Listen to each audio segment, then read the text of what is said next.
History of monkeypox virus. Monkeypox virus was initially discovered in lab monkeys in Copenhagen, Denmark, in the year of 1958. The virus does not have a natural reservoir in monkeys. The very first human cases were reported to be discovered in the Democratic Republic of Congo in 1970. An outbreak in the United States in 2003 was linked to the sale of rodents brought from Ghana at a pet store. In 1964, a monkeypox epidemic was recorded in the Rotterdam Zoo. Monkeypox was later discovered in multiple lab monkeys in the United States. After 1968, no more cases of lab monkeys emerged as situations for monkeys changed and the demand for monkeys from Asia and Africa, which were mostly used to produce the polio vaccine, decreased. The virus was never discovered in Asia, and the fact that it was found in Asian monkeys was most likely due to infection in captivity and travel, or contamination.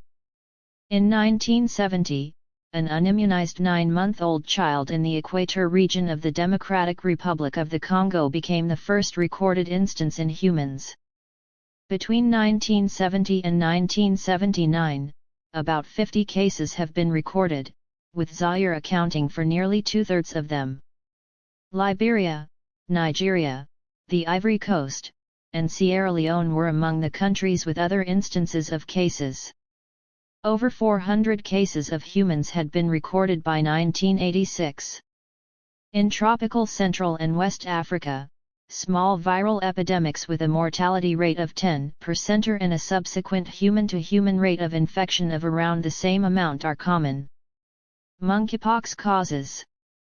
Monkeypox is caused by an infection with the monkeypox virus, a double-stranded DNA virus belonging to the genus Orthopox virus and the family Poxiridae.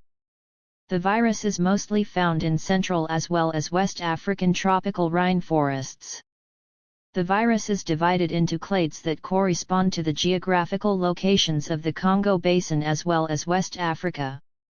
The majority of monkeypox cases in humans are caught from an infected animal, while the exact mechanism of transmission is uncertain.